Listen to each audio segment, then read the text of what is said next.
The third chapter is titled as The Lord's Pastimes out of Vṛndāvana. Uddhavji is describing the pastimes to Vidurji, and we learned how Lord Krishna, when he was in Dwarka, he looked after his family members, and then Lord decided to wind up his pastime on the earth, so he decided to take all his family members back with him back to Golok Vṛndāvana Dham. Further, Uddhavji is describing, you can repeat after me. Devadhineshu kameshu, Devadhineshu kameshu, Devadhina swayam puman, Devadhina ko vishrambheta yogena, Yogeshwaram anuvrataha, Yogeshwaram anuvrataha, Yogeshwaram anuvrataha. Translation. For every living entity is controlled by a supernatural force, and thus his sense enjoyment is also under the control of that supernatural force. No one, therefore, can put his faith in Lord Krishna's transcendental sense activities, but one who has become a devotee of Lord by rendering devotional service. So यहाँ पे उद्धव जी कहते हैं कि प्रत्येक प्रकार का जीव जो है is being controlled by three modes of nature, और जो भगवान के जो भक्त है जो सत्व रजो तमोगुण से ऊपर है वो ही भगवान को और भगवान के कार्य को समझ सकते हैं, बाकी कोई नहीं समझ सकता। भगवान को समझने के लिए भक्त की जरूरत है। So purport by Srila Prabhupada. As stated in Bhagavad Gita, no one can understand the transcendental birth and activities of Lord. Which is that shloka? The shloka from Bhagavad Gita 4th chapter is Daivi Prakriti. क्या है श्लोक? जन्म कर्म च मे दिव्यम यो मैं भक्त, जन्म कर्म च मे दिव्यम। तो भगवान कहते हैं कि मेरा जन्म और कर्म ये सब दिव्य है। तो भगवान के जन्म और कर्म को जानना बड़ा मुश्किल है, लेकिन जो भगवान के जन्म और कर्म को जान सकता है वही भगवान के धाम जा सकता है। दिव्य जो भगवान के कर्म और जन्म है इसको जानने के लिए बहुत जन्म बहुत तपस्या लगती है।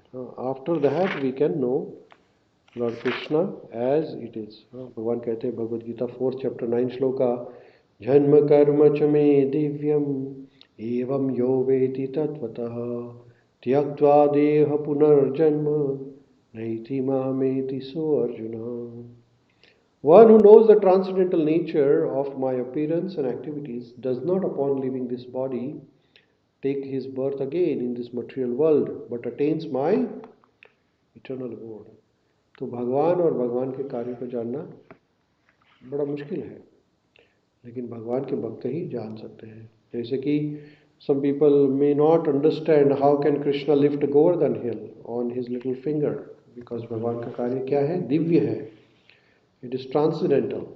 How can little baby kill a big demon? So all these are transcendental pastimes. How can Lord Krishna marry 16,108 wives? So ordinary people will have a hard time in understanding this, because Krishna's activities are transcendental. Transcendental means they cannot be understood by material senses, by material speculation, the mental speculation is not possible to understand. Only devotee can understand, because devotee knows that Krishna is the Supreme Personality of Godhead. So he can do everything and anything possible. The same is fact herein corroborated. No one but one who is enlightened by the devotional service of the Lord can understand the difference between Lord's activities and those of others who are controlled by supernatural forces. So जो लोग प्रकृति के 3 गुणों से controlled है, सत्व, रजो और तमो, उनको वो अपने कार्य को भगवान के कार्य के साथ कंपेयर करते हैं. हाँ, तो materialist people or people who do not believe in Krishna, they will try to compare, oh, Krishna has 2 hands, so I have also 2 hands. Krishna has 2 eyes, so I also have 2 eyes. So then Krishna is just like me. Some people think, but Krishna is, even though he takes birth as a human being, Krishna is not ordinary human being. He is the Supreme Personality of Godhead. The sense enjoyment of all the animals, man and demigods within the purview of material universe is controlled by supernatural force called as दैवी प्रकृति, दैवी माया. भगवान भगवद गीता में कहते हैं कि दैवी प्रकृति मम माया दुरतया. तो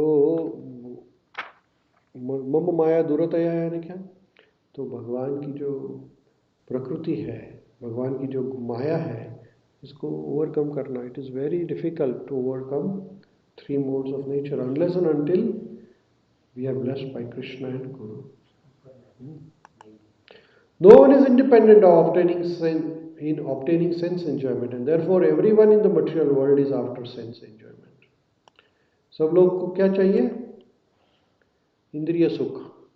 दिस इज प्रभुपाद जी लिखते हैं कि हर एक जीवात्मा जो भी है, मनुष्य है, जीव जंतु है, पशु है, पक्षी है, प्राणी है, all the birds, reptiles, everybody is looking after sense enjoyment. Why?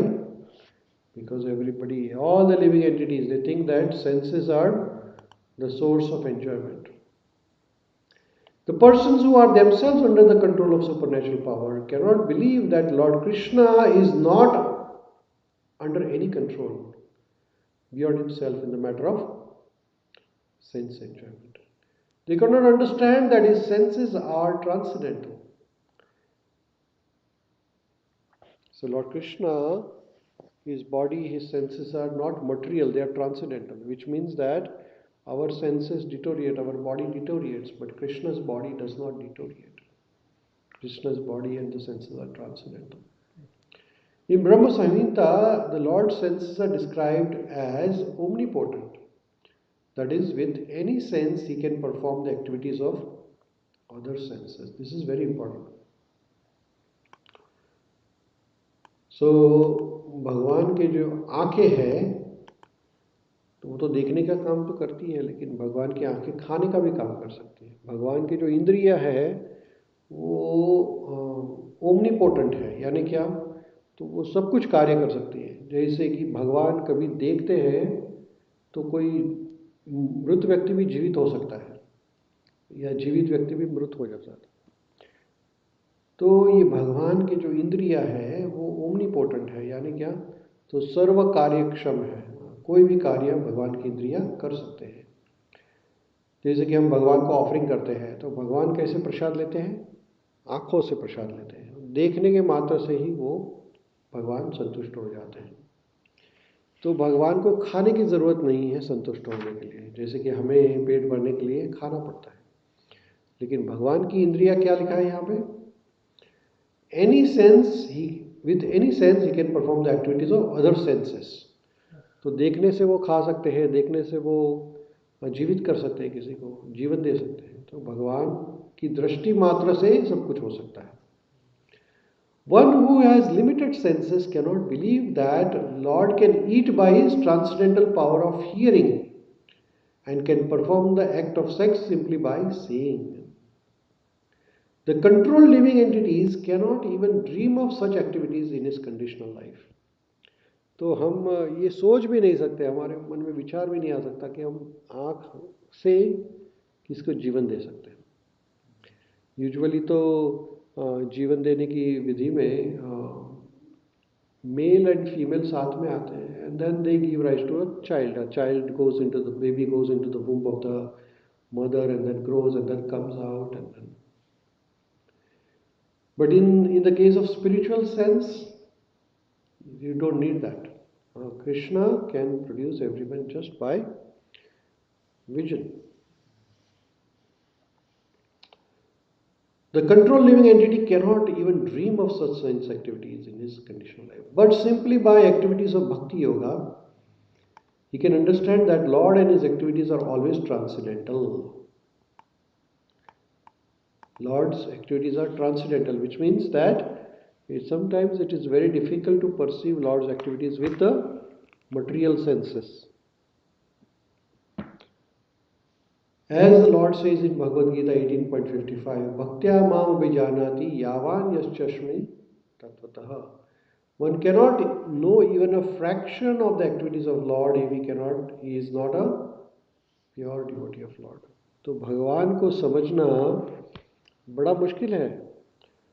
भक्त ही भगवान को समझ सकते हैं, बाकी कोई भी भगवान को समझ नहीं सकता. भगवान अपने इंद्रियों से अलग अलग प्रकार के कार्य कर सकते हैं, तो लेकिन साधारण व्यक्ति को ये समझना बड़ा मुश्किल है. साधारण व्यक्ति तो क्वेश्चन पूछते रहेगा कि अरे ये क्या, ऐसा कैसे थोड़ी हो सकता है कि कोई देखने के मात्र से जीवित हो जाए, ऐसा थोड़ी हो सकता है.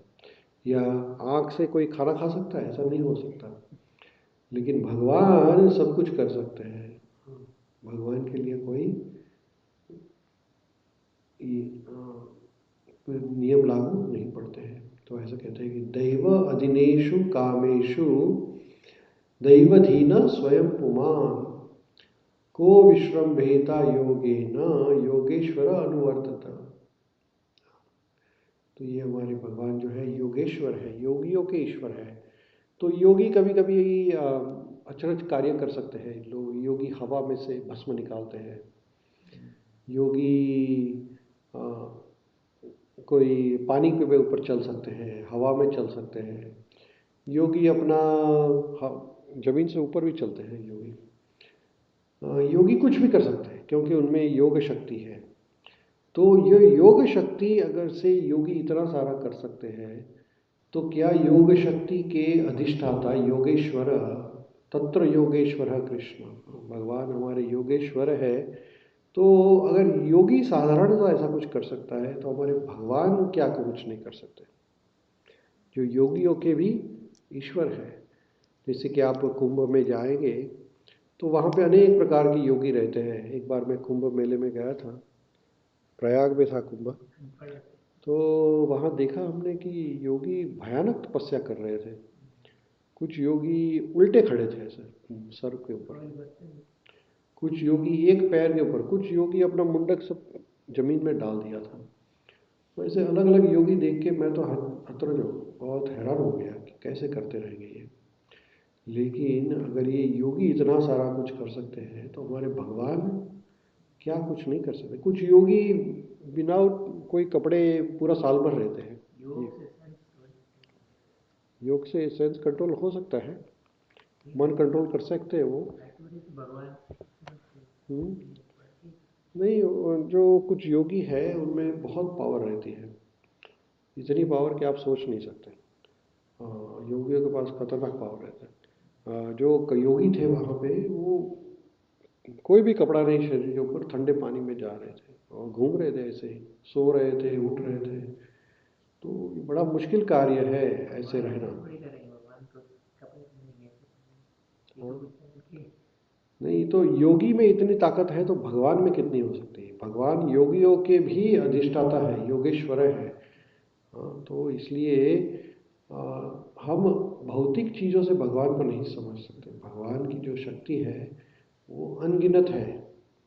तो भगवान को समझना बड़ा मुश्किल है. इसलिए भगवान को समझने के लिए भक्त की ज़रूरत है. कभी कभी भगवान कृष्ण जब अपने आप को मिरर में देखते थे, बच्चे थे तभी, तो भगवान भी खुद देखते रह जाते. अरे ये कौन सा व्यक्ति है. इतने सुंदर भगवान दिखते हैं कि हजारों हजारों गोपियाँ भगवान के अजवाई घूमते रहते हैं, हजारों हजारों लक्ष्मियाँ, लक्ष्मी सहस्त्र। तो ऐसे हमारे भगवान कृष्ण, इनको समझना हमारे लिए तो मुश्किल है, क्योंकि हम तीनों गुणों से बंधे हुए हैं। जो तीन गुण से बंधे हुए हैं वो भगवान को नहीं समझ सकते। भगवान को समझने के लिए दिव्य दृष्टि चाहिए। इसलिए जब अर्जुन को भगवान को विश्व रूप दर्शन करना था, तो भगवान ने कहा कि it's not possible with the material eyes, I will give you Divya चक्षु। तो भगवान को देखना है।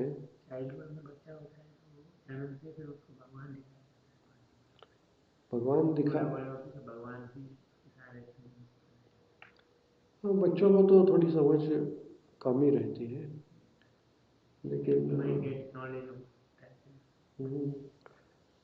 यस। तो